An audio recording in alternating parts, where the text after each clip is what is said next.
Salut tout le monde, salut Guillaume, Salut Fred.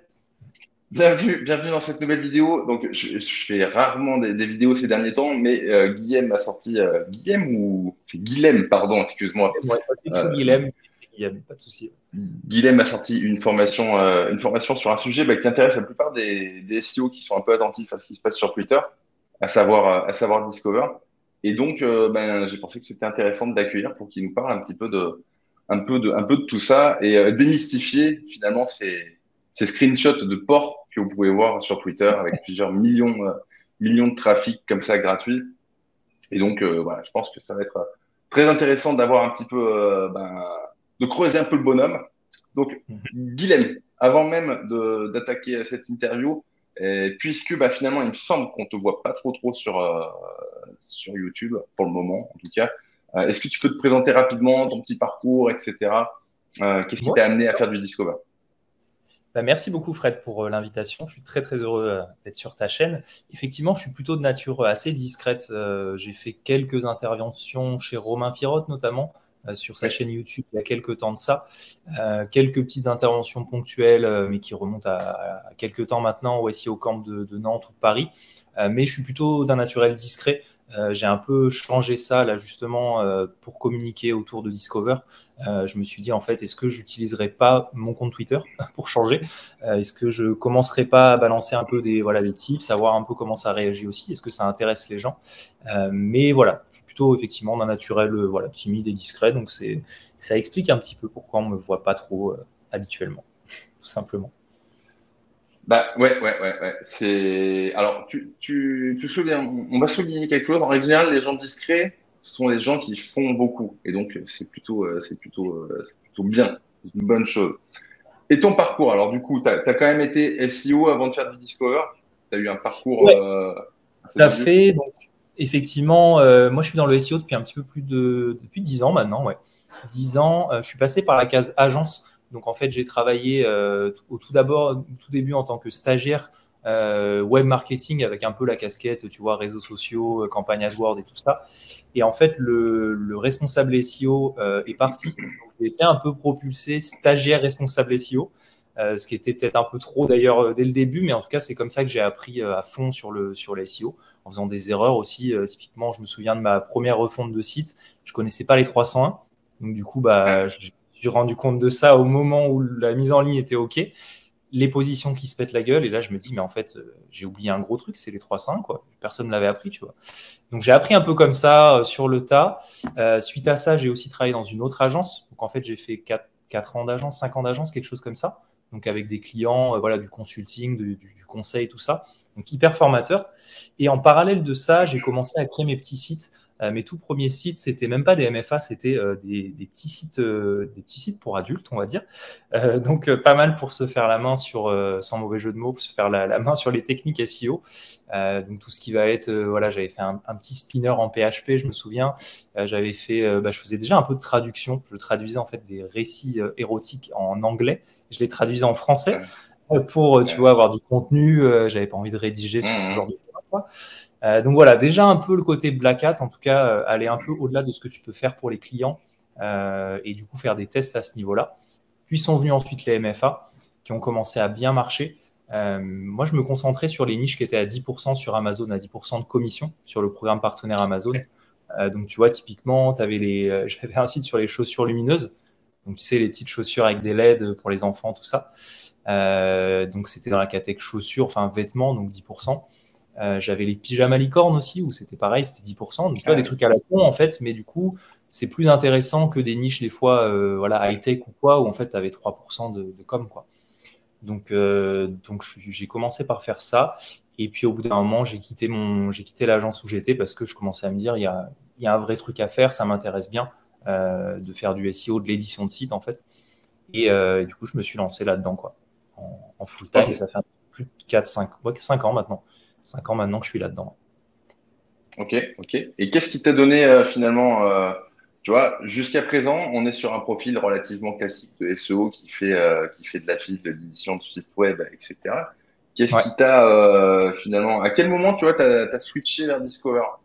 Parce que finalement, c'est pas si intuitif. Enfin, comment dire, tu vois, par exemple, moi, j'ai complètement raté la marche. Donc Ouais, toi, bah, qu'est-ce... voilà. En fait, Discover, effectivement, c'est venu un peu comme beaucoup en fait d'éditeurs de sites, c'est venu d'un constat un peu par hasard où en fait tu vois arriver du trafic. Donc moi, c'était d'abord avec des sites Google News. Donc en fait, j'avais un expiré sur Google News. Je faisais une stratégie un peu plus classique, on va dire, de voilà publier des actualités, etc.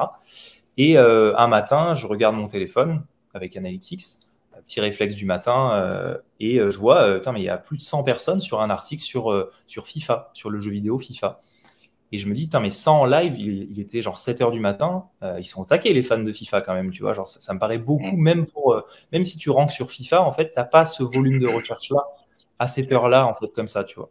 Donc, c'est là où tu te dis, bah, tu regardes où est-ce que tu ranks. Donc, tu testes un peu des requêtes et tu essaies de trouver une box, en fait, une box Gnews, positionne. Je vois rien. Je me dis, bah, ça vient d'où ce truc-là, tu vois. Et tu attends un petit peu parce que dans la Search Console, c'est en décalé, tu n'as pas l'info tout de suite, en fait. Et je regarde dans le trafic de recherche et en fait, ça ne correspond pas au volume que j'ai capté sur Analytics, tu vois. Et en fait, ça apparaît dans Discover, du coup. Donc, c'est là où je vois ce truc-là. J'en avais déjà entendu parler, parce que je ne suis pas le premier à avoir fait du Discover, clairement. Il y avait des Julien Jiménez, des Labis qui connaissaient bien avant moi, clairement. C'était en 2021, pour resituer un petit peu. Donc, finalement, pas si longtemps que ça, mais tout est relatif, effectivement. Pour Discover, c'est déjà pas mal, vu que c'est depuis, je crois, 2017 qu'ils ont mis en place ce truc-là, qui s'appelait avant Google Feed, et maintenant Google Discover depuis 2018, je dis pas de conneries. Donc ouais, en fait, c'est vraiment ce truc-là où au bout d'un moment, tu te dis, il y a du trafic qui vient, il est plus important que le search classique, et surtout, il est plus important que ce que le volume de recherche seul pourrait me donner. Donc là, tu commences à te dire, il y a peut-être un truc intéressant à creuser. J'ai regardé des articles un peu aux US, t'en parles un peu à droite à gauche aussi. Tout le monde a un peu eu ce même constat-là. Des fois, on a du trafic sur Discover qui arrive avec du 10 000, du 20 000, des fois même des 70 000 clics en un jour. Mais personne ne le reproduit, en fait. Personne n'arrive à le reproduire réellement. Il y avait quand même quelques personnes, je pense, qui savaient le faire, clairement. Mais ce n'était pas sur la place publique, en tout cas. Donc, c'est comme ça que j'ai commencé à creuser et que je me suis dit, je vais analyser un peu. Alors, au début, le premier truc que j'ai fait, c'est je vais bombarder sur FIFA, en fait. Je vais envoyer plein d'articles sur FIFA. Ça a marché une fois, pourquoi ça ne remarcherait pas, en fait, quoi. Ça ne marchait pas du tout. Enfin, en tout cas, ça drivait du traffic search classique, mais pas de Discover. Et en fait, à un moment, je me suis dit, mais cet article-là que j'ai posté et qui avait bien marché, je l'ai trouvé, en fait, sur une page Facebook. En fait, il avait été partagé sur un énorme groupe Facebook, 2 trucs de jeux vidéo, enfin une page Facebook. Et en fait, il y avait eu des interactions, plein de commentaires, tout ça. Et en fait, je commence à faire le lien et me dire, OK, en fait, cet article-là, il a buzzé, en fait, naturellement sur Facebook. Donc, effectivement, j'ai rechecké mon Analytics. Je vois que, certes, il y a beaucoup de trafic Discover, mais avant Discover, il y a du trafic Facebook, en fait. Et c'est là où je commence à me dire, en fait, il y a un lien entre ce côté-là où Google, il a besoin d'un buzz, en fait. Il a besoin de savoir que l'article, il est viral. Et si c'est viral, potentiellement, les gens ont envie de le découvrir. Et les gens qui sont intéressés par cette thématique-là, je vais leur montrer cet article-là dans leur flux Discover, en fait. Donc, c'est là où j'ai compris un peu un truc qui est très important avec Disco, qui est cette fameuse étincelle, quoi. Ouais. Oui, c'est vrai que il y avait pas il y a très peu de formations sur Discover, il me semble, parce que j'ai checké un petit peu à droite, à gauche. Il me semble pas que j'en ai trouvé. Moi, j'en ai jamais trouvé, même aux US, même aux US où j'avais vraiment beaucoup posé de ce côté-là, tu vois, parce que me disant, nous, pauvres SEO français, souvent, on est quand même, on fait ce que font les US 2 ans après, quoi. Et vraiment, tu trouves des articles, tu as des choses très intéressantes quand même, mais tu n'as pas vraiment de méthodo, tu n'as pas ce truc-là sur le trafic entrant et tout, et pas très clair. Enfin, tu sens que c'est assez flou. Je pense que les gens qui le savent ne vont pas le dire, en fait, tout simplement. Et du coup, c'est très dur de trouver vraiment des méthodes. Donc, le mieux, ça reste de tester, en fait. Et c'est vraiment empiriquement que tu fais des tests, que tu fais des erreurs aussi. Du coup, j'ai cramé des sites en faisant des erreurs, tout simplement. Mais c'est comme ça, en fait, que tu finis par trouver un peu qu'est-ce qui fait que ça plaît à Discover. Ouais, parce que, alors, si tu veux, même là, donc en 2023, j'étais faire un petit tour sur Black Hat World, tu vois, voir un petit peu ce qui se disait, voir s'il y avait un petit peu des malins, qu'il y avait des techniques, etc. Bon, il sort 2, 3 petites bricoles, mais enfin, de manière générale, c'est vraiment des bricolounettes, quoi. C'est-à-dire que tu n'en fais absolument rien. Pour moi, la formation, elle n'est pas encore. c'est pas, ça reste assez empirique, chacun un petit peu dans son coin, et certains ont beaucoup de succès, tu essayes de copier les autres, mais bon, il n'y a pas de flux, de fil conducteur clair comme tu peux l'avoir en SEO par exemple, quoi. C'est ça. Bah, c'était un peu l'idée justement de la formation, quoi. C'est de poser en fait tout ce que j'aurais bien aimé savoir au moment où je me suis lancé et de poser Mm. vraiment voilà, toutes les découvertes finalement que j'ai pu faire et que les autres aussi ont pu faire, hein, ceux qui sont invités et voilà, tous ceux qui ont contribué voilà, à échanger sur ce sujet-là et du coup à nous faire un petit peu avoir des exemples à suivre, avoir des stratégies possibles. Et le but, c'est ouais, d'essayer de mettre un petit peu tout ça au clair et d'avoir une feuille de route quoi, qui est un peu Ouais, plus ouais. lisible, on va dire. C'est ça. Bon, moi, avant de continuer, j'ai suivi la formation et je peux dire que clairement, elle est très bien. Tu as un vrai fil conducteur, c'est très dodu en information, c'est très propre.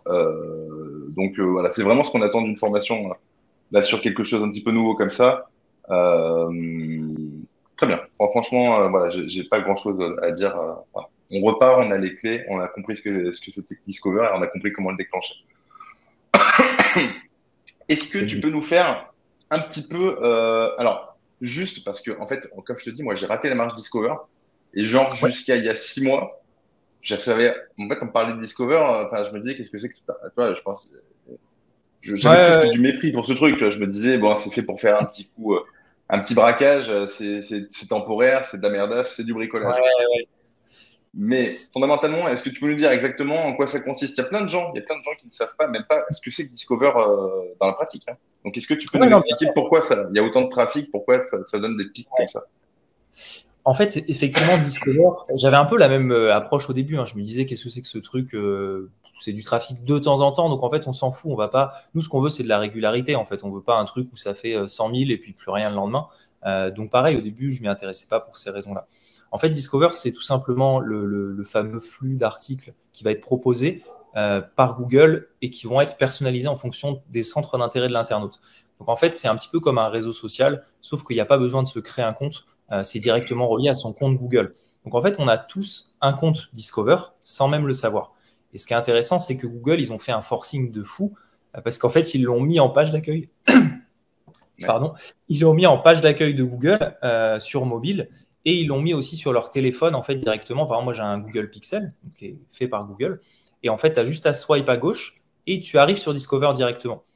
Donc en fait, ils se sont dit, plutôt que de faire comme Google ⁇ où on va essayer de rabâcher à tout le monde, allez créer un compte Google ⁇ allez dessus, partager des photos, en fait, ils ont fait ça en mode $1. Et voilà, juste, vous utilisez Android, vous utilisez Google. Ils avaient une part de marché, enfin, ils ont toujours une part de marché de fou sur ces deux créneaux-là. Donc en fait, on va juste le mettre en page d'accueil et ça va rentrer dans les usages en fait. Et c'est ce qui fait Ouais. qu'aujourd'hui, même les gens qui utilisent Discover ne savent pas forcément que ça s'appelle Discover en fait. Enfin, c'est pas tellement mis en avant, tu vas pas télécharger ou cliquer sur un truc qui s'appelle Discover. C'est vraiment tout ton truc et tu as tes articles et voilà, c'est pas écrit en énorme Discover ou quoi. Donc c'est ce qui fait qu'il y a une audience de fou, c'est qu'en fait c'est complètement indolore comme complètement en sous-marin finalement comme usage. Et du coup, toutes les personnes qui ont Android, toutes les personnes qui vont sur Google sur mobile sont potentiellement des usagers Discover en fait. Donc Ouais. autant vous dire que le trafic il est monstrueux en fait par ce biais-là, quoi. Et alors, tu vois, bon, moi, je me suis toujours demandé qui pouvait utiliser cette merde. En gros, ce feed, tu vois, je veux dire, j'avais pas sur ce feed. Jusqu'au jour où j'ai vu ma mère en mode, t'es sur son téléphone, puis expliquer sur toutes les actus. Je sais pas, je la sentais passionnée. Je me disais, tu vois, j'ai eu la réponse à qui peut s'intéresser à cette Ouais, merde, quoi. En fait, c'est tous intéressant. ceux qui, ouais, elle était à donf, quoi. Elle Ouais. recherchait ses informations dessus. Enfin, je veux dire, elle était en mode, elle était sur son feed Facebook, quoi, hein. Ouais, non, mais c'est ça en fait, c'est ça, c'est un peu le fil Facebook pour ceux qui n'ont pas forcément les réseaux, ou quand tu sais, c'est un peu le réflexe à la con quand tu t'ennuies, Ouais, enfin, as envie de scroller un truc, tu as déjà fait ton Facebook, tu as déjà fait ton Insta, et bah vas-y, reste Discover. En fait, ça rentre un peu dans ces usages mécaniques. Mais je vois ce que tu veux dire, et petite remarque intéressante là-dessus. En fait, quand tu ouvres Discover et que tu ne l'as jamais utilisé, par exemple, un SEO qui se dit ok, c'est quoi cette merde, je vais voir ce que c'est, comme tu dis, tu vois, et tu regardes les articles qui vont être dedans au départ, ils vont souvent être très généralistes en fait. Ça va être genre du people, ça va être des trucs hyper putaclic, des sujets très mainstream. Donc en fait, tu vas te dire, c'est nul. Enfin, effectivement, ça m'intéresse pas. C'est très c'est très grand public, quoi. Mais en fait, là où c'est fort, Discover, c'est quand tu l'utilises, en fait. C'est vraiment si tu prends l'habitude de l'utiliser et donc du coup de cliquer sur des articles, d'interagir avec des articles, de liker en fait tes articles ou au contraire de dire cette source ne m'intéresse pas, et ben ça va s'affiner au fur et à mesure. Et c'est vraiment les gens qui l'utilisent régulièrement. Typiquement, mon père l'utilise par exemple. Et je me suis amusé à regarder le flux Discover de mon père, tu vois. Et c'est c'est des articles voilà, assez pointus sur des sujets qu'il aime bien. Il n'y a pas de putaclic. Enfin, c'est assez fin parce qu'en fait, c'est affiné selon la cible en fait. Donc par défaut, ça va être des grosses niches et c'est pour ça que tu peux taper des millions de visiteurs avec un seul article. C'est que tu vas aller taper dans la niche, on va dire par défaut Discover, quoi. Ceux qui l'utilisent peu ou ceux qui ont des centres d'intérêt très généralistes, ou des gros bassins d'audience, genre le People, et trucs comme ça. Mais tu peux très bien être un site spécialisé sur un truc et avoir aussi une audience Discover qui va pas être incroyable en termes de, ça va pas faire des millions, mais en fait, tu vas toucher ton audience quand même et tu vas toucher une audience qui est différente du SEO puisqu'il ne rentre pas par les mots-clés en fait. Donc, tu vas pas avoir besoin d'optimiser ton article sur des mots-clés précis. Tu vas plutôt intéresser ton audience sur un sujet en particulier, quoi. C'est intéressant ce que tu dis parce que, bon, en commençant à bricoler sur Discover, il y a les gros screenshots qui sont avec beaucoup de visiteurs, etc. Et c'est impressionnant et moi j'adore, hein. Mais au-delà de ça, normalement, sans parler de gros chiffres en termes de visites, tu peux arriver à toucher ton audience, comme tu l'as dit. Et ça, c'est intéressant parce que ça ouvre la porte à du trafic vraiment qualifié que tu peux convertir de tout un tas de manières. Ouais. Et effectivement, petit laïus là-dessus. Donc, les gros screenshots, donc j'y contribue aussi, hein, donc clairement. Mais c'est vrai que moi, pareil, quand je voyais des gros screenshots comme ça, voilà, c'est sympa, ça fait réagir. Mais c'est pas le seul type de trafic que vous pouvez capter. C'est pas que du trafic mainstream. Et en fait, tous les sites Discover ne vont pas avoir vocation à cibler des audiences hyper larges comme ça. Typiquement, sur des sites beaucoup plus restreints en termes de thématiques, en fait, qui sont nichés, on va dire. Je fais plutôt des 5000, 10 000 visiteurs par jour avec Discover. Et c'est à peu près le max, en fait, parce que la niche, elle n'est pas énorme. Mais par contre, c'est du trafic qui est hyper qualifié, qui va s'inscrire à la newsletter, qui va s'inscrire à mes réseaux sociaux, qui va interagir avec les contenus. Donc, en fait, c'est une audience qui est hyper quali, quoi, qui va convertir en affiliation, qui va générer des leads. Donc, en fait, c'est pas de l'intentionniste comme le SEO. La personne ne va pas taper un mot-clé, elle ne va pas rechercher ton contenu. Mais quand même, Google est suffisamment bon pour le pusher devant la tête d'un internaute qui va quand même être intéressé par ce contenu, quoi. Donc même en e-commerce, même pour une marque, il y a vraiment des trucs sympas à faire parce qu'en fait, tu peux aller taper du trafic que tu ne vas pas pouvoir cibler en SEO et qui va être qualifié derrière, quoi, qui va pouvoir générer des ventes, où tu vas pouvoir converser avec ton audience, fidéliser ton audience, quoi. Ouais, ça me fait un petit peu penser de façon gratuite aux typologies de clients qu'on pouvait retrouver sur quelqu'un qui est sur son feed Facebook à nouveau et qui scrolle et qui tombe sur un truc avec un effet waouh et où tu peux créer tout un tas d'interactions, y compris vendre des produits. Donc ça, c'est assez ouf. J'enchaîne un petit peu les questions. Tiens, sur Discover, il y a un truc qui est assez intéressant. C'est finalement comment, en SEO, évaluer la concurrence, c'est assez lisible. Sur Discover, comment tu peux, la concurrence, comment tu l'évalues, comment ça se passe? Effectivement, sur Discover, contrairement au SEO, en fait, on a peu de recul. Ce qui nous manque, ça fait 3-4 ans, max 5 ans que des gens sont dessus. Il n'y a pas vraiment d'outils. Typiquement, il n'y a pas de SEMrush. Alors, je crois que SEMrush a une petite brique maintenant Discover, mais il n'y a pas vraiment d'outils qui va te permettre d'analyser facilement avec des chiffres, avec des données chiffrables. Donc, c'est vrai qu'il y a encore beaucoup de choses qui sont en mode, pas au doigt mouillé, mais en tout cas, tu vas un peu avec ta bite et ton couteau et tu vas scroller ton feed et tu vas essayer de développer des petits outils maison, typiquement pour scraper Discover, par exemple, pour essayer de te récupérer tous les jours c'est quoi qui est dans ta thématique et quels sont les sites qui ressortent. Donc ça va te donner des indications. Il n'y a pas d'outil, en fait, grand public, en tout cas pas à ma connaissance, qui va te donner ces informations-là. Donc, on est plus sur du ressenti. Moi, ce que je vais regarder typiquement sur Discover, c'est quels sont les sites qui reviennent le plus, en fait, dans ma thématique. Donc, tu te crées un compte Google, tu vas sur Discover, tu commences à naviguer un petit peu, tu cliques sur les choses qui sont dans ta thématique. En fait, tu vas thématiser le compte Discover pour qu'il soit vraiment parlant par rapport à tes sujets. Tu vas faire des recherches Google pour que aussi, c'est lié à ton compte Google, hein. Donc tu vas faire des recherches sur Google, sur YouTube en lien avec la théma. Et en fait, tu vas avoir comme ça un bon aperçu du paysage concurrentiel en fait. Quels sont les sites qui ressortent régulièrement, quels sont les sujets qui ressortent régulièrement. Donc voilà, moi j'ai vraiment tendance à faire ça comme ça, plus un outil qui va scraper Discover du coup, pour le faire un petit peu plus, on va dire en mode automatique. Mais voilà, c'est à peu près tout ce que tu peux faire en fait. Tu peux pas avoir tu peux espionner le volume aussi hein, de Discover en fait avec des extensions comme SimilarWeb qui est assez connu pour le côté trafic global en fait. Tu vas avoir la source directe qui est du Discover. Donc sur des sites de presse ou des choses comme ça, ils ont aussi du vrai trafic direct hein, sur les favoris, leur nom de marque et tout. Mais quand tu vas voir un site SEO, tu reconnais hein, la patte d'un site éditeur de site, et que tu vois qu'il fait 10 millions de trafic par mois en direct, tu peux à peu près à 100% être sûr que c'est du Discover, quoi. Donc ça te permet comme ça de connaître un peu la taille de tes concurrents, de savoir s'ils tournent bien dans Discover. Tu vois la courbe aussi, donc tu peux voir l'évolution. Est-ce que ce site-là, il est dans les bons papiers de Discover actuellement, ou comme ça change assez souvent, est-ce que il s'est pris une petite pile récemment, quoi. Donc c'est un petit peu comme ça moi que je fais pour analyser la concurrence. Donc encore assez artisanal finalement, mais Ouais. voilà. Mais est-ce qu'il y a des choses qui te font dire, là, j'y vais pas, c'est trop gros ce qu'il y a en face de moi?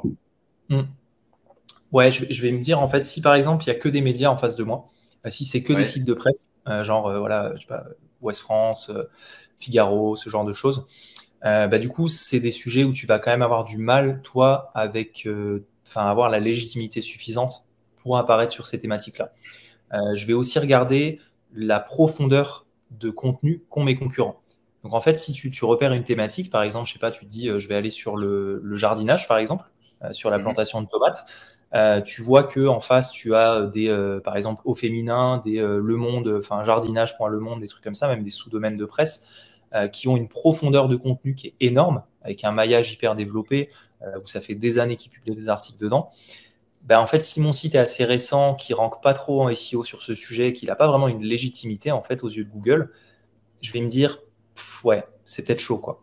Donc c'est plus un ressenti, mais tu vas pas avoir comme sur des outils SEO, tu vas pas vraiment pouvoir te baser sur un CPC, sur un volume de recherche, tu vas pas pouvoir te baser sur un volume de résultats sur Google. Enfin, toutes les c'est ça qui est intéressant aussi en fait, c'est que toutes les données SEO sont un peu caduques avec Discover. Ouais. Même les domaines référents, le TF, enfin TF pour la blague un peu, mais même ces données-là, on va dire un peu les métriques qu'on a beaucoup regardé de près en tant que SEO, c'est pas vraiment les mêmes pour Discover, quoi. C'est pas du tout les mêmes. Enfin, il me semble. Enfin, Ouais, je veux dire, je vois des tas d'anomalies. Enfin, c'est vrai qu'il faut vraiment sortir ouais. de ce schéma. Hein. Ouais, Ouais, c'est d'ailleurs, c'est ça. Un important. peu quand Hein. même. Tout n'est pas à Un jeter parce que peu. si tu Non. regardes, c'est quoi les sites qui tiennent dans Discover depuis longtemps sur des grosses thémas, bon, Hmm. c'est pas des petits domaines avec 3 RD, 3 annuaires, tu vois. Mais pour autant, est-ce que c'est ça le lien ou est-ce que c'est un faux positif, tu vois? Parce que des sites qui ont très peu de RD ou qui ont des métriques SEO où vraiment tu verrais un expiré comme ça, tu l'achèterais pas. Et tu regardes le trafic qu'il fait et tu vois il sort de fou et il fait des millions de trafic. Donc vraiment, c'est à mon sens pas comme ça que c'est calculé pour Discover. En tout cas aujourd'hui, parce que ça change beaucoup. En tout cas aujourd'hui, ouais. Ouais, ouais. Non, non, clairement, ouais. C'est important pour les gens de comprendre que, en fait, ça. Bon, avec un peu de nuances, hein, mais l'approche est complètement différente de ce qu'un SEO pourrait faire sur son site, quoi. Ouais. Notamment dans la construction des pages et tout. Enfin, je veux dire, on se retrouve, pour moi, on est chez Facebook.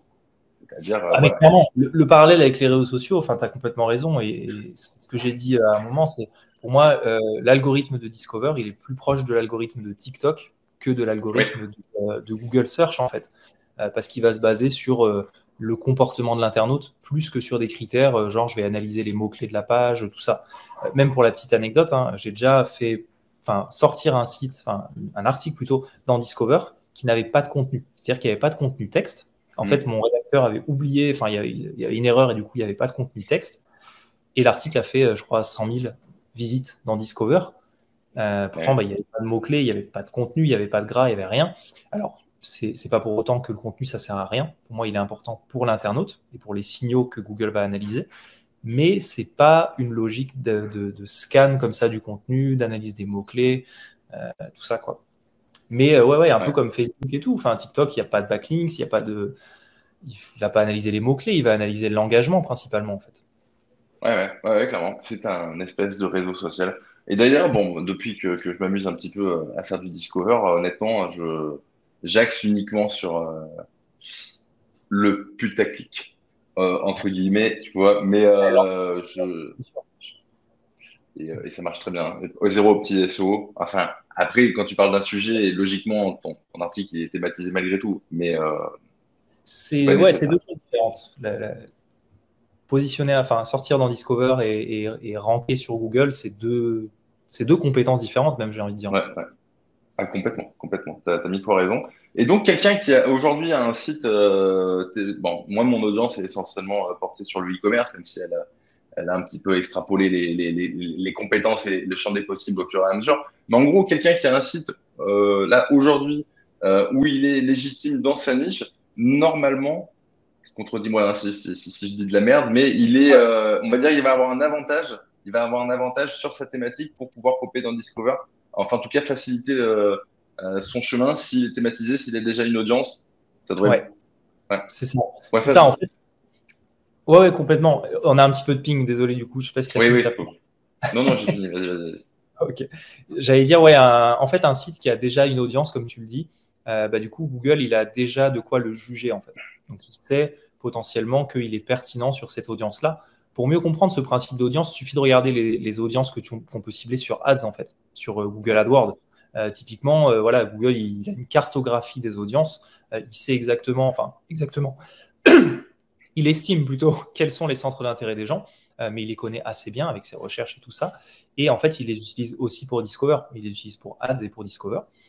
Donc en fait, si vous avez du trafic qui transite sur votre site, Google, il peut se dire, OK, par exemple, je sais pas, on a un site e-commerce sur les casques de moto, par exemple, ou les accessoires moto de manière générale.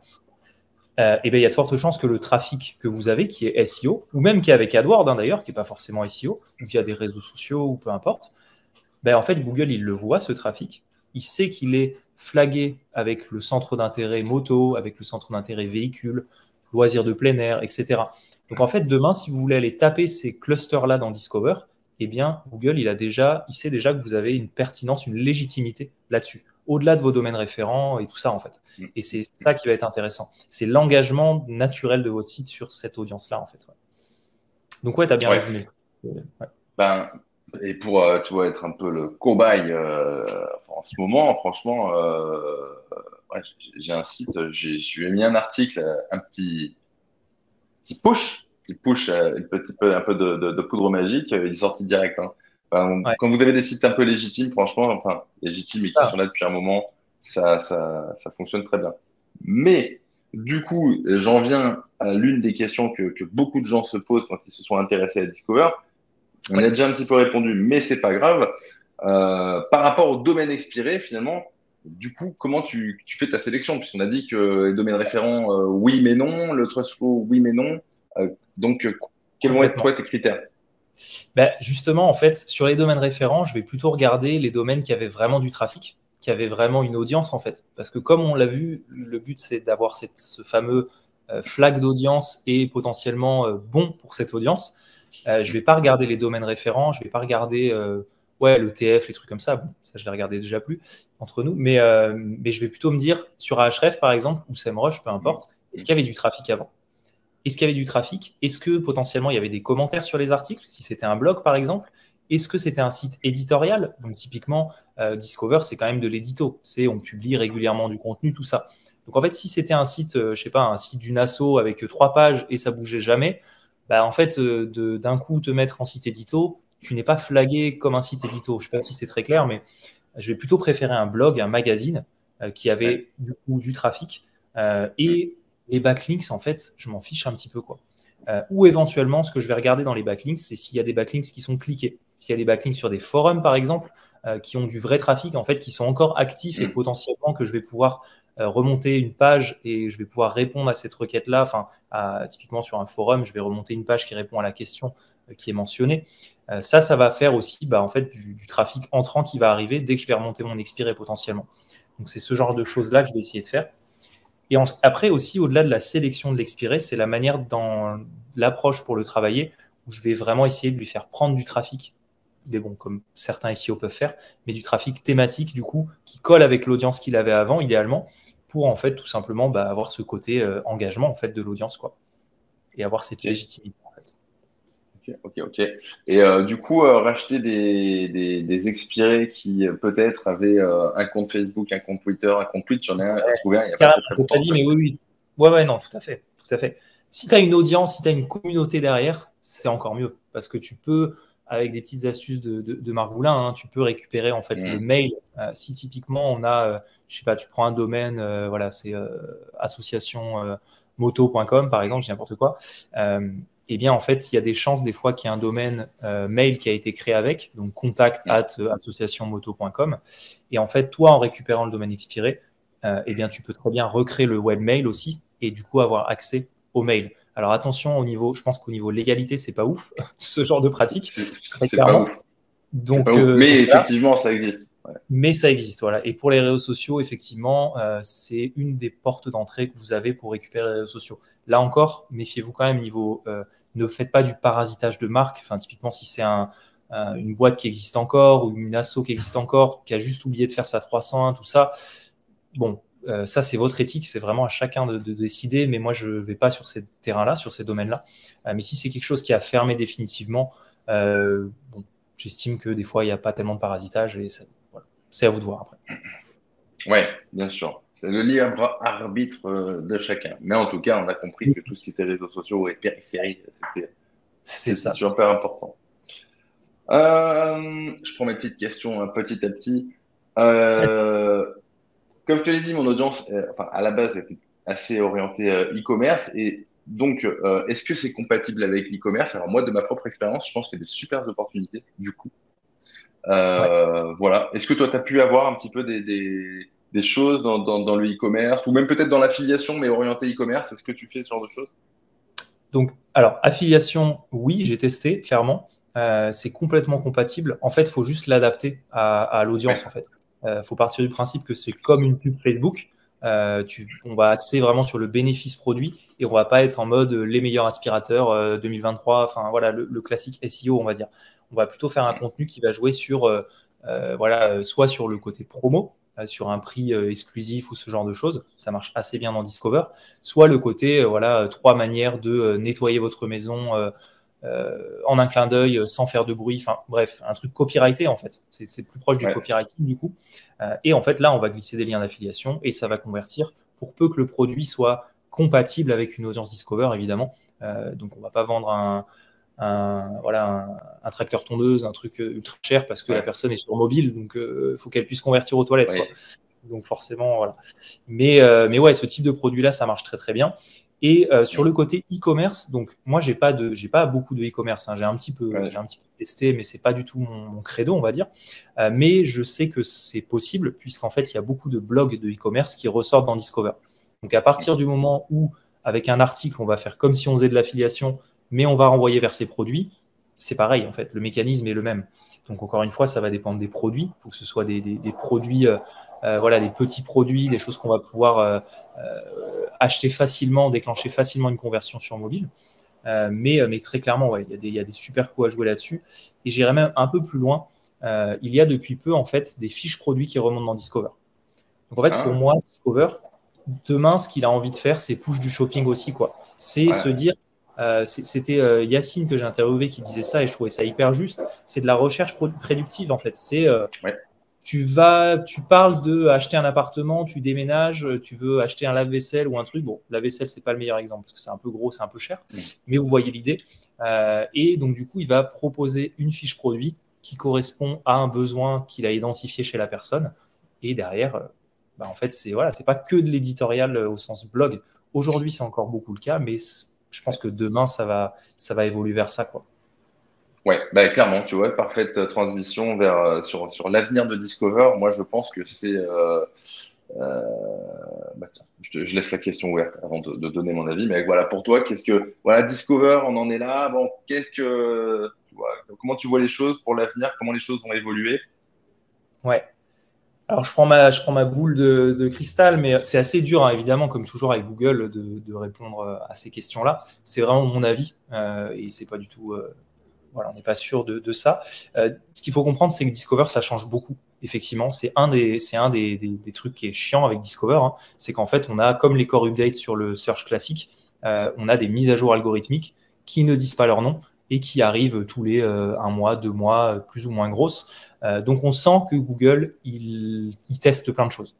Il teste plein de choses, il met d'autres typologies de sites, il met des sites un peu, voilà, d'autres typologies de contenu, des choses un peu locales. Des fois, on sent qu'il y a une grosse émergence du local par moment.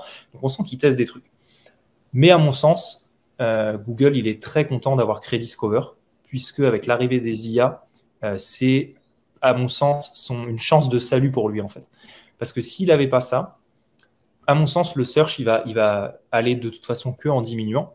Nous, on est un peu des dinosaures. Alors, on n'est pas si vieux, mais en tout cas, on est des utilisateurs web, de navigateurs, d'ordinateurs, avec le clavier et la souris, quoi. Mais les jeunes, ils ont déjà pris ce virage-là de l'IA. Et clairement, voilà, je pense que ça a été dit et redit. C'est sûr que l'IA va changer les usages pardon, dans le search. Et du coup, Discover, bah, il est un peu entre les deux, en fait. C'est pas vraiment du search où tu vas taper directement. C'est du contenu que tu pourrais aimer avant même d'avoir pensé à le chercher, en fait. Donc, c'est de la recherche prédictive, pour paraphraser Yacine, encore une fois.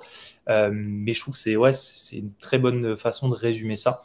Et du coup, je pense que Google Discover a un avenir radieux, même si ça va être de plus en plus compliqué, il ne faut pas se le cacher, pour les SEO, de se faire sa place, parce que comme tous les leviers de trafic, comme toutes les failles, enfin, comme tout ce que les SEO vont essayer de gratter comme trafic, eh bien, le gâteau, il va pas forcément grossir et on va se partager les parts.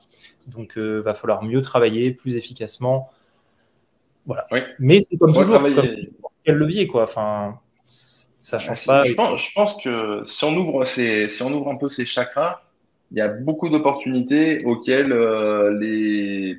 comment dire, tu vois, c'est pas on n'est pas obligé de rester mainstream et de parler de Nabila et puis tu Ouais, vois, non, clairement. on peut faire des choses intelligentes, y compris sur le local, tu l'as dit, et ça c'est très Ouais, intéressant puisque finalement ça ouvre autant de niches que ce qu'il y a de départements ou de villes. ouais, c'est ça. Euh, non. Ouais, et autant Ok, qu'il y a ok. d'usage. Mm, Oui, tout à bah fait. oui, oui, clairement. Clairement, voilà. Et puis, euh, attends, est-ce que j'avais pas une question en lien avec ça? Attends, vite fait, très rapidement, aussi, la durée de vie des NDD. Du coup, parce que tout à l'heure, tu as dit qu'il y avait des espèces de... On pouvait se faire flaguer, dégager, enfin, en tout cas, avoir mal Ouais, quand on faisait du Discover. Qu'est-ce que c'est qui, complètement. selon toi, peut impacter un nom de domaine qui est sur Discover, tu es tout content, et puis du jour au lendemain, tu te pètes la gueule? Ouais, ça c'est vraiment un truc qu'on a tous constaté, enfin tous ceux qui font du Discover, pour avoir échangé avec pas mal de SEO, et encore plus depuis là, les quelques derniers jours, on l'a tous constaté ce drop de trafic. Donc soit c'est en mode on va perdre 50% de trafic, donc un peu façon core update, soit on va carrément tomber à zéro. Ça, c'est le drame absolu, hein, parce que quand ça arrive, là, vraiment, soit c'est un problème technique, à la limite, tant mieux quand on trouve quelque chose, parce qu'on peut réparer ça et ça peut repartir, soit c'est un problème éditorial. Et là, c'est un peu plus complexe. Problème éditorial, en gros, soit on a essayé de cibler une audience qui n'est pas la nôtre, sur laquelle on n'est pas légitime. Google nous a testé. Il a vu en fait que globalement, on essayait un peu d'aller là où c'était pas pour nous.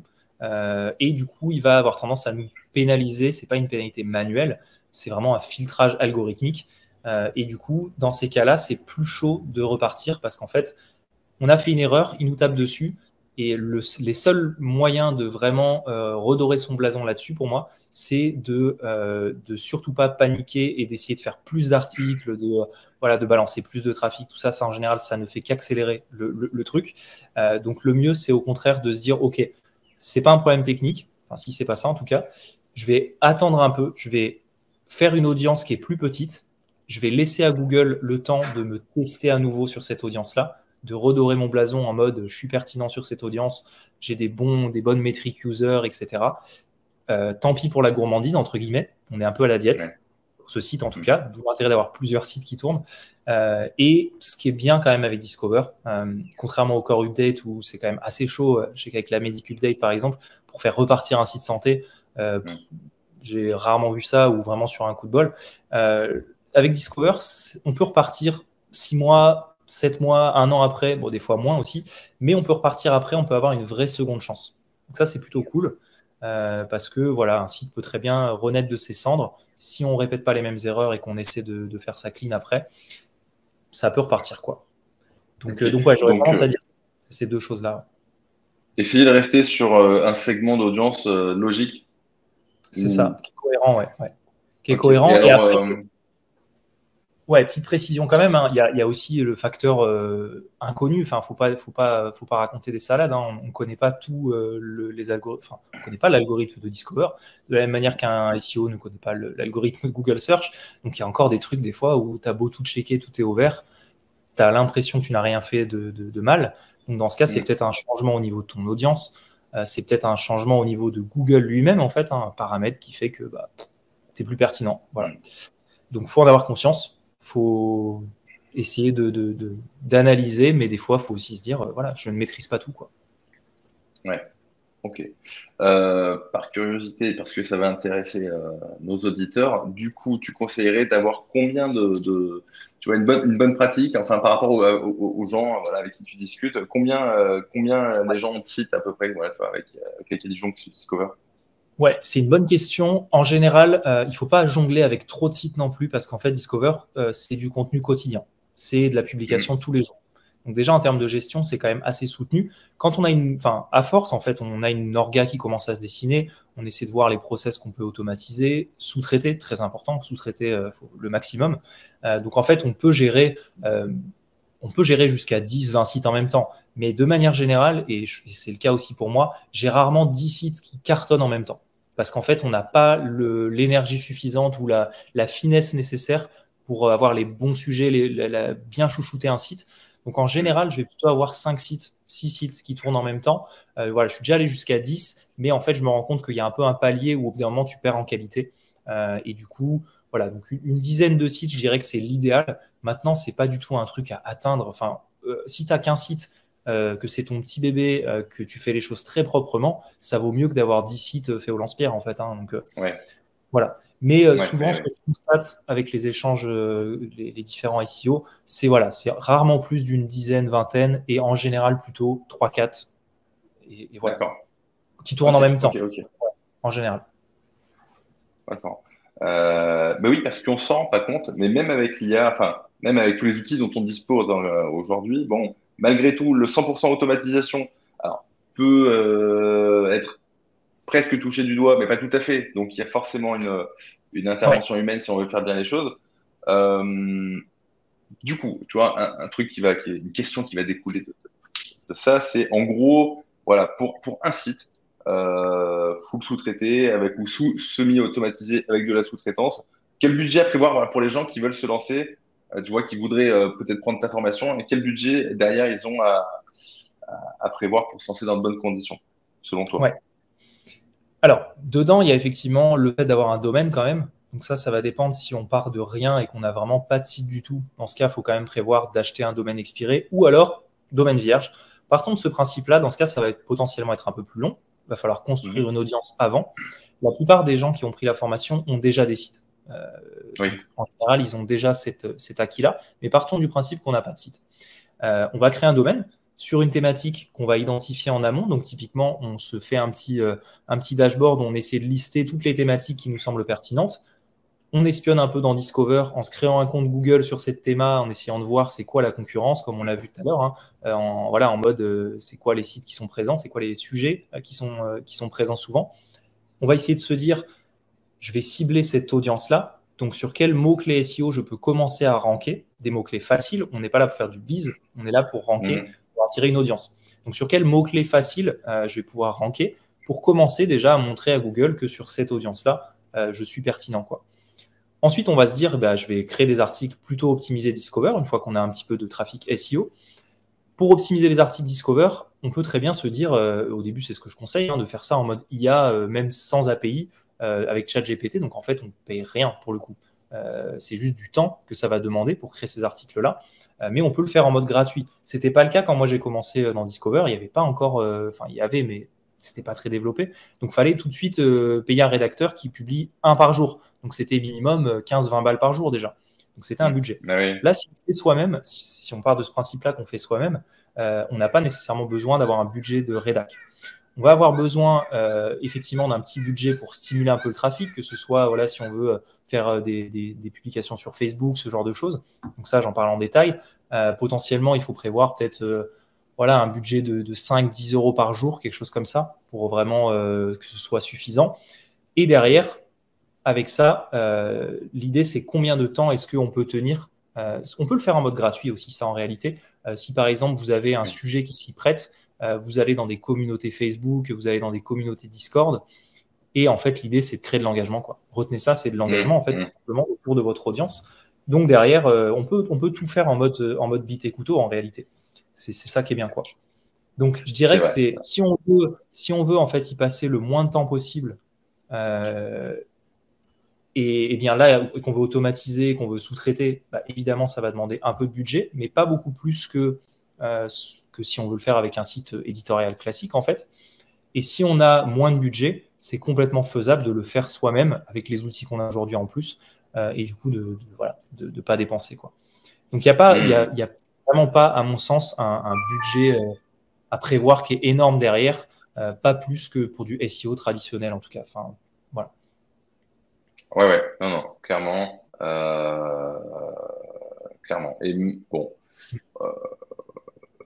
parce qu'il n'y a même pas de réellement. Enfin, en fait, c'est comme quelqu'un qui dirait combien il faut pour me lancer avec un MFA en 2023. J'aurais tendance à dire que c'est même limite plus coûteux de se lancer dans les MFA en 2023 que de se lancer dans Discover en 2023, en fait. Donc après, ça dépend de quoi on part, ça dépend des compétences qu'on a, mais voilà, en termes de coût pur, je pense que ça se voit à peu près, quoi, pour donner un clairement. Là, j'étais en train de réfléchir parce que c'est vrai que même 5 à 10 euros, tu as dit, en gros, je suppose que du coup, c'est pour pousser peut-être un article? Non, 3 articles. Je conseille toujours de commencer petit. Donc, un article par jour. Je sais que ça, c'est un peu. Je l'ai fait cette erreur-là, de bombarder comme un malade pour sortir dans Discover. En fait, on va s'épuiser super vite si on fait ça. Et en général, moi, c'est ce que j'avais fait. J'avais complètement perdu de vue mon ROI, en fait. Donc, je faisais des belles sorties Discover.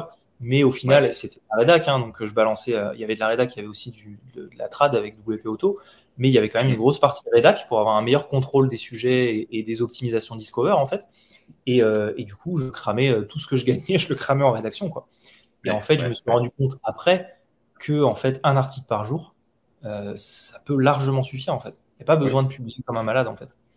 Mais tu as bien raison. Et donc, à ce titre-là, enfin, du coup, même, bon, après, voilà, il y a une méthode que tu donnes dans la formation. Moi, j'ai choisi la méthode la plus économique. Et franchement, je crois que je suis à 50 centimes par jour, juste pour. Après, c'est un site qui est légitime, etc. Et quand je push, donc. Non, mais c'est bien d'avoir un exemple, carrément. Mais bon, voilà. Mais c'est bien parce que du coup, tu étais plutôt sur la fourchette, je pense, haute. Enfin, voilà. En tout cas, par rapport à ce que moi j'ai. J'essaie de donner un truc à peu près estimé.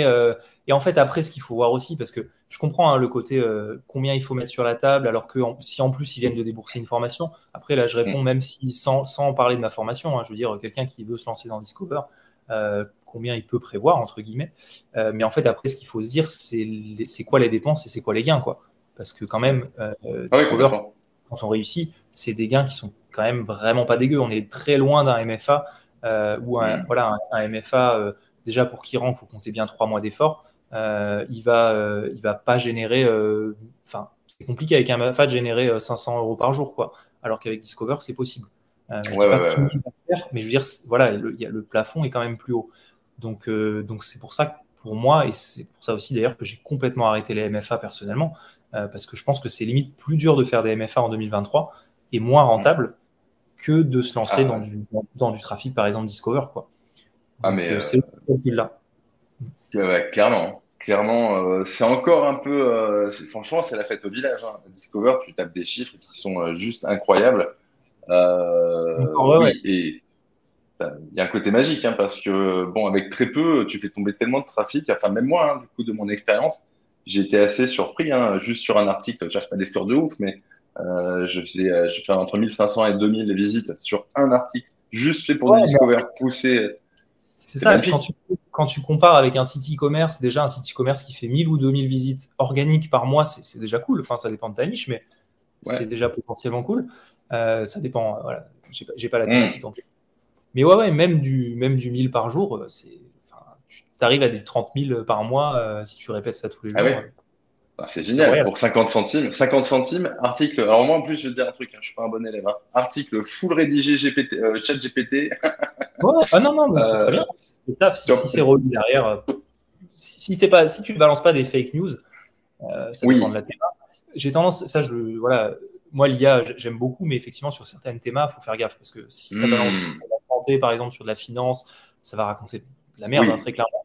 Donc moi j'ai vraiment tendance à ne pas le faire sur cette thématique-là. Après, il y a une option assez simple avec ça, hein, je fais une petite parenthèse, mais tu demandes de réécrire un article plutôt que de l'écrire de zéro. oui, En fait, je sais pas, tu veux écrire un article sur la crypto, euh, demander à GPT d'écrire un article sur la prédiction du Bitcoin, des trucs comme ça va hmm, vraiment être n'importe quoi. Si tu lui donnes un exemple et que tu lui dis, en partant de ces données-là, écris un article, là, c'est OK. ouais. Vérifier, Et ça mais, marche, enfin, oui. mais ça marche bien. Ouais. Et ça marche plutôt très bien. Non, ça me faisait Et- penser ce que tu disais à autre chose, ça peut peut-être être intéressant. Ce que tu ouais, disais, effectivement, c'est encore facile, entre guillemets. Enfin, on peut faire du trafic de fou, effectivement.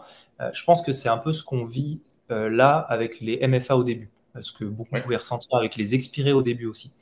C'est-à-dire qu'il y a une période, quand les expirés n'étaient pas encore très connus, et même, voilà, je ne sais plus quand exactement, mais on crée un expiré, on remontait un expiré, le, le, on pouvait avoir du trafic vraiment très rapidement, on rankait très rapidement. Il y avait ce côté où les expirés étaient pas chers. Donc je pense qu'on est un peu dans ce phénomène-là avec Discover, où on est encore au début. Je pense quand même que ça va se durcir après, hein. Ça va se professionnaliser, mais c'est le jeu, encore une fois, quoi. Tous les domaines du SEO et tous les domaines de manière générale, les gens vont monter en compétences et ça va devenir plus dur, forcément, quoi. Voilà. Je ne sais pas Ouais, si c'est intéressant de clairement. le souligner, mais je pense que Ah si, si, si, si, grave. Après, bon, pour voir un petit peu comment, tu vois, le côté, le verre à moitié plein plutôt qu'à moitié vide, tu vois, dès qu'on parle de monter en compétence, bah, du coup, ça veut dire que c'est de plus en plus difficile. C'est vrai, mais à la fois, bon, bah, du coup, on a connu le SEO facile enfin, pour ma part en 2008, pour un tout petit chouille plus tard. ouais. Est-ce que ça veut dire qu'en 2020, il n'y avait plus d'opportunités? Non, il y en avait toujours Ah oui, énormément. non, clairement, Voilà. c'est ce que je veux dire. Tout à fait. Voilà. Petite soulignage. Guilhem, question importante qui t'a fait, je prends l'accent marseillais, c'est que Ça y est, c'est question clair. importante. Ouais.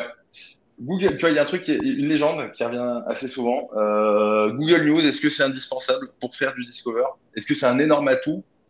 Pas tant que ça finalement. Non. Réponse concise. Non, Ok. ça peut être intéressant, je vais détailler quand même, ça peut être intéressant en fait pour envoyer justement une volumétrie, parce qu'en fait ça va s'indexer très vite. Donc, du coup, on peut Mhm. envoyer plus de volume en général d'articles. On a ce côté aussi, Ingenious, c'est un site éditorial en fait. Enfin, Google sait que c'est un site qui est fait pour faire du contenu.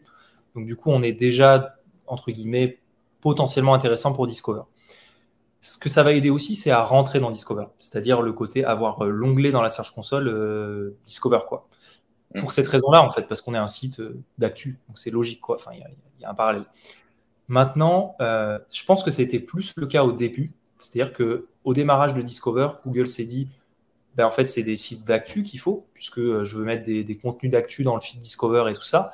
Et en fait, au fur et à mesure des mages, on se rend compte que de plus en plus de contenus evergreen sont présents dans Discover. Donc, evergreen, c'est un truc qui est valable tout le temps, qui n'est pas une actu chaude, quoi. Et de plus en plus de sites qui ne sont pas Google News ont eu l'onglet Discover dans la Search Console. Donc, en fait, il y a eu une inclusion, parce que c'est vraiment ça, hein, Google, il dit, allez, rentrez dans Discover, je vous veux dans mon équipe, quoi. Et en fait, du coup, maintenant, des sites non Gnews peuvent complètement rentrer dans Discover et surtout peuvent complètement faire des perfs égales, voire supérieures à un Gnews. Enfin, c'est pas lié pour moi. Il y a eu à un moment donné un plafond de verre. si tu n'étais pas Genius, tu ne pouvais pas faire 1 million par jour, par exemple. Aujourd'hui, pour moi, c'est plus le cas.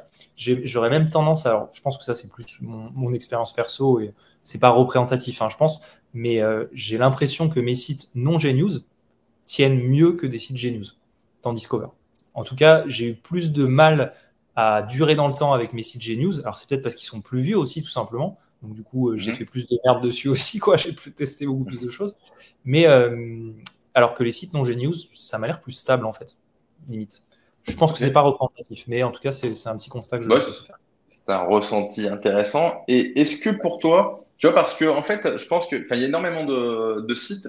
Enfin, si les gens regardent, par exemple, regardent cette vidéo et veulent se lancer sur Discover en prenant ta formation, bon, le premier truc à checker, c'est est-ce qu'on a un site qui a déjà popé dans Discover? Et bien, par curiosité, je vous invite à le faire, c'est très intéressant. Mais est-ce que pour toi, c'est dichotomique? C'est-à-dire, est-ce que si on a micro-popé il y a 6 mois, est-ce que ça veut dire que du coup, finalement, on est, quoi qu'il arrive, Discover friendly et qu'on va avoir plus de facilité à réitérer la sortie Ouais, j'aurais tendance. Alors, ça, c'est intéressant, effectivement. Ce que je vais souvent regarder, ouais, c'est. Je regarde ma courbe Discover et même sans avoir rien fait de spécial, regarder s'il est sorti naturellement. Idéalement récemment. Là, tu prends l'exemple de 6 mois, c'est peut-être un peu trop, effectivement, parce que bon, ça dépend ce que tu as fait entre-temps, quoi. Mais partons du principe que, effectivement, tu vois qu'il y a eu quelque chose, qu'il y a eu une activité. Potentiellement, ça veut dire que Discover, il a détecté que ton site était intéressant. Et du coup, ça veut dire que tu peux réitérer l'exploit, entre guillemets, l'exploit ou en tout cas la sortie. Ouais. Donc ouais, ça, c'est un truc que je vais vraiment surveiller. Maintenant, il y a quand même des contre-exemples, hein. Des fois, tu as des sites qui vont faire des petites sorties naturelles. Tu vas essayer de sortir et ça va pas forcément être à la hauteur des espérances. Et inversement, des sites où c'était calme plat et ça part comme une balle. Mais de manière générale, toujours des contre-exemples en SEO, mais de manière générale, ouais, si tu as déjà des petites sorties, des petits soubresauts, c'est bon signe, clairement. Ok. Allez, j'enchaîne encore 2, 3 petites questions, puis après, je pense qu'on mettra un terme à cette vidéo. Alors, c'est pas vraiment une question, enfin une question dedans, mais moi, ce que j'aime beaucoup avec Discover, contrairement au SEO aussi, à nouveau, c'est qu'on peut avoir des résultats. Et vraiment, en fait, on lance le matin, le soir, on sait si ça a fonctionné. Et ça, c'est juste énorme. Ouais. Ça, c'est vraiment un truc, moi, c'est un peu ce qui fait que j'ai arrêté le SEO classique. Déjà, parce que ça faisait longtemps que j'en faisais. Et c'était un peu, c'est un peu chiant, des fois, en SEO, de créer son contenu. On remonte son expiré et en fait, il se passe pas grand-chose dans les prochaines semaines. Enfin, en fait, il y a un temps SEO qui est très long. Là où Discover, comme tu l'as dit, il y a des résultats qui peuvent être instantanés. Enfin, si ça marche, en fait, tu vas le savoir tout de suite. Si ça marche pas aussi, tu vas le savoir aussi. Il n'y aura pas de résultat. Donc, l'absence de résultat, c'est le résultat, quoi. Mais non, effectivement, tu publies un article le jour même, l'heure qui suit, tu peux avoir des résultats et tu peux avoir des milliers de visiteurs, ou ça dépend de la théma, mais tu peux avoir les résultats tout de suite. Et ce côté instantanéité, moi, c'est ce qui m'a un peu redonné un coup de fouet à un moment où j'étais en mode, bon, le SEO, c'est sympa, ça commence à devenir de plus en plus compliqué. Les expirés, c'est plus ce que c'était. Les thématiques, ça commence à se réduire peau de chagrin avec les médias. Donc ouais, ça a été le vent de fraîcheur, quoi. Ça a été le truc où, avec Google News, parce que Google News, il y a aussi ce côté rapide, mais alors là, avec Discover, tu enlèves les mots-clés. Donc en plus, ça te change des niches, c'est plus les mêmes niches. Tu as des thématiques entières qui n'existent pas en SEO, que tu peux découvrir en Discover. Donc clairement, c'est un bon vent de fraîcheur, je trouve, pour le SEO. Grave. Moi, pareil, hein, je trouve ça c'est rigolo, franchement, à faire. Voilà, tu te retrouves un petit peu en mode découverte en plus. C'est un petit peu. Il y a encore des zones d'ombre, il y a encore des inconnus, il y a encore des failles. c'est sympa. Bah oui, clairement. Le SEO, très intéressant, hein. Je veux dire, moi, je gagne l'essentiel de ma vie avec ça. Tu vois, encore aujourd'hui. Mais il y a un côté un peu pépé, quoi. C'est-à-dire, bon, en gros, tu sais exactement ce que tu dois faire, peut-être pas au mot près, mais tu sais la direction que tu dois prendre et tu déroules, quoi. Enfin, moi, j'ai juste ce côté un petit peu. C'est ça. Alors, Guillaume, la question qui tue. Pourquoi si ça marche si bien? Je te la pose parce qu'on me l'a posé souvent quand moi-même je faisais des formations. Donc, si ça marche si bien, pourquoi est-ce que tu as fait une formation à Google Discover? Je la vois venir. Cette question-là, elle est hyper légitime et en vrai, je me la suis posée moi-même parce qu'en fait, j'ai vraiment hésité à la sortir, cette formation-là. Ça fait longtemps qu'elle me trotte en tête pour ne rien te cacher. En gros, moi, Discover, donc ça fait voilà, 2-3 ans que je suis dessus.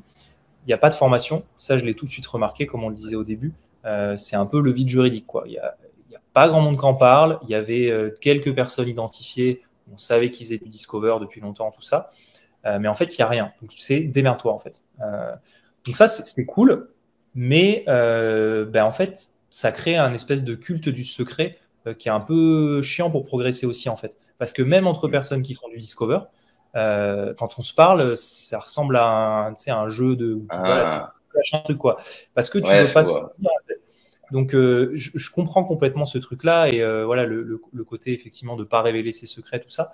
Mais je pense que là aujourd'hui, le marché il est arrivé à un niveau de maturité où c'est suffisamment connu, ça intéresse suffisamment les gens et très clairement il n'y a pas de formation identifiée. Il n'y a pas d'outils aussi, parce que moi, là, et je l'ai dit directement sur la page de vente de ma formation, hein, pour moi, c'est quelque chose que j'ai hésité à sortir pour ces raisons-là. Je me tire une balle dans le pied potentiellement en ramenant des concurrents. Je sais que ça fait grincer des dents des concurrents d'ailleurs. Mais très clairement, c'est pour moi l'idée aussi de sortir un peu du côté édition classique, de passer un petit peu dans le côté pédagogique que j'aime quand même beaucoup, où j'ai déjà donné des cours de SEO, enfin des choses comme ça. C'est un truc qui me stimule tout simplement. Et il y a un créneau, enfin il y a clairement un créneau à prendre hein, pour parler opportuniste. Je veux dire, il n'y a aujourd'hui pas de formation là-dessus. Il y a un manque, il y a un besoin à mon sens, et donc c'est tout simplement y répondre. Voilà principalement.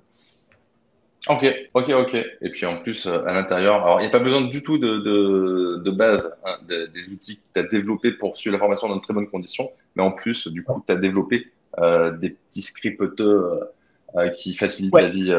Voilà, sortir progressivement, ouais, ouais, qui seront gratuits pour les membres et exclusifs pour les membres. Et effectivement, ouais, c'est aussi. En fait, l'idée derrière ça aussi, c'est de créer une communauté d'échange. Il y a déjà un ouais. Discord avec la formation. Et en fait, ça, je m'en suis même rendu compte en faisant les interviews avec les intervenants, tout ça. En fait, ça a un peu libéré la parole sur, comme je le disais, des sujets où on était un peu tous en mode. Tu te regardes en. Il y a une expression Ouais. pour ça, en chine faïence, je sais plus comment on dit. Un chien de fire. Ouais, c'est ça, c'est ça. Ça, Ouais, ouais. expression désuète, mais qui fait voilà. Et du coup, ouais, de parler un peu de ces méthodes, tout ça, ben en fait, on apprend en fait. Enfin, on apprend des choses les uns des autres et tout ça. Donc c'est aussi très con, mais c'est une manière de s'auto-entraîner vers le haut aussi, je pense, en échangeant plus en fait, tout simplement quoi. Donc Mm. le côté formation c'est bien, mais le côté communauté et continuer à apprendre. Et moi, je vais continuer à faire du Discover et je vais continuer à apprendre des choses sur Discover. C'est aussi ça l'idée, quoi. Ok, ok. Bon, écoute, je pense qu'on a fait, on a une petite dernière, vraiment. Donc, Allez, le petit quel dessert. profil? Tu vois, quelqu'un qui se pose la question, voilà, il y a toujours des gens pour qui c'est fait et des gens pour qui c'est pas fait. Et c'est pareil pour tout un tas de trucs. Donc, pour qui ce ne serait pas fait, tu vois? Et pour qui ce serait fait indirectement, mais enfin, quand tu réponds à l'un, tu réponds finalement à l'autre. Enfin, voilà, quel Ouais, profil il faut avoir? quel profil il faut avoir En vrai, je pense idéalement quelqu'un qui est déjà dans le web quand même, ou en tout cas qui a une appétence pour ça, parce qu'il y a ce côté, je le disais, hein, il y a ce côté instabilité du web. Donc il faut pour moi y être habitué ou y être préparé en tout cas, de pouvoir entre guillemets tout perdre comme tout gagner du jour au lendemain, ce côté très rapide. Donc ça met un peu les nerfs à rude épreuve. Donc quelqu'un qui a l'habitude de ça idéalement. Ouais. Faut quand même avoir de la patience, même si on l'a dit, c'est instantané. Ça ne veut pas dire que on lance un site et instantanément on a des résultats directs, Non. 100% de nos sites. Enfin, je veux dire, ce serait complètement faux de dire ça, évidemment. Donc ouais, avoir de la patience quand même, de se dire que ça reste du Google, donc ça reste, on fait de l'agriculture, quoi. On plante des graines, on arrose et ça va pas tout le temps prendre, quoi. Donc Hmm. ouais, il faut avoir ce truc-là en tête. Donc si c'est quelqu'un effectivement qui est complètement impatient, qui a besoin de sous tout de suite, qui va pas être résistant au fait que ça peut s'écrouler et qui a pas une bonne orga aussi, j'aurais tendance vraiment à rajouter ça, ce côté capacité à s'organiser, à sous-traiter, à déléguer, à automatiser, Ouais. identifier qu'est-ce qu'il faut automatiser et qu'est-ce qu'il ne faut pas automatiser aussi, parce qu'il y a des trucs qu'il ne faut pas automatiser. Donc ouais, c'est un peu ce profil-là, je dirais, qu'il faut avoir. Et après, en vrai, c'est accessible. Hein. On ne fait pas non plus on fait pas de la médecine non plus, quoi. Faut pas raconter non plus des salades, quoi. Non. Non, non, non. Bah, vu le nombre de daubes qu'on voit popper aussi, je te le confirme, on n'est pas sur du médical. Non, mais voilà, il n'y a pas Pas de besoin la haute d'un. chirurgie. C'est ça, il y a besoin d'un bac plus 8 pour Discover, hein, c'est clair. C'est fou d'ailleurs. C'est en fait parce qu'on se dit toujours c'est comment dire que c'est compliqué ou que c'est réservé à des gens Ouais, qui s'y connaissent très bien. Bon, fondamentalement, non.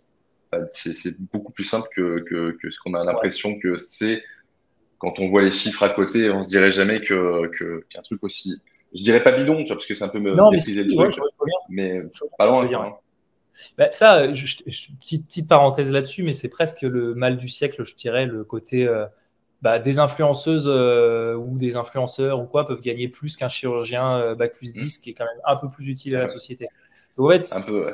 ça c'est une vraie question et en vrai, des fois, je tasse ce côté un peu syndrome de l'imposteur de dire c'est indécent que ça permette de gagner ça alors que en termes d'utilité pour le monde, c'est pas non plus.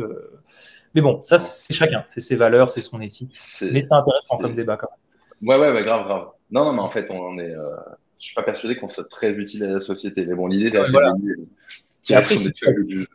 si tu l'assumes, Hein? après, c'est ce qu'il faut. C'est juste, voilà, faut pas se prendre pour un médecin. C'est juste ça, quoi. Ah non, non, non, non. Non, non, clairement. Mais bon, en tout cas, voilà, le web offre encore de belles opportunités, y compris Google. Il nous en a sorti Ouais, une belle, même si elle n'est pas si récente que ça, finalement, bah, elle reste très ouais, sous-cotée là, ça, encore. clairement, ouais. Et donc, je pense qu'on est pas mal, Guillaume. Est-ce que tu as quelque chose à rajouter? Eh bien, écoute, merci encore de m'avoir invité. Et ouais, non, je pense que le côté e-commerce, c'est encore sous-exploité sur Discover. Donc, pour m'adresser un peu plus à ta communauté qui veut tester ça, voilà, testez un petit peu ça, même sans forcément la formation avec ce qu'on a dit là et avec ce que vous pouvez trouver. Faites des tests et si ça vous semble pertinent, si c'est quelque chose qui vous parle, et ben voilà, euh, allez-y à fond parce que c'est encore une grosse opportunité, quoi. Grave. Et qui va être sous-exploité par les SEO traditionnels, puisqu'ils, en règle générale, ne font pas de e-commerce. C'est des Ouais, profils complètement.